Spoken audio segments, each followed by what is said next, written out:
Madayon na adlaw, ako si Ann, OFW ako nga di sa Taiwan. Kumusta na kamo ha? Yamahaw na kamo.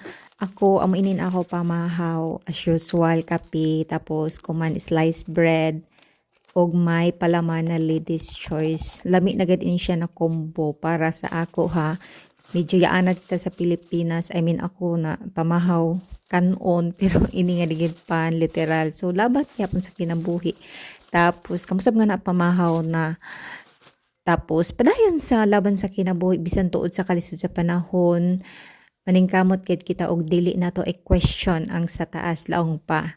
Kay may mga failure sa ato na kinabuhi na gusto nato maabot karo yaon ng mga plano pero wara gayud. Kuan ta ka nato na may lain plano an yaon sa taas sa ato. Amo dayad to basta maningkamot ug ubanan sa pagampo.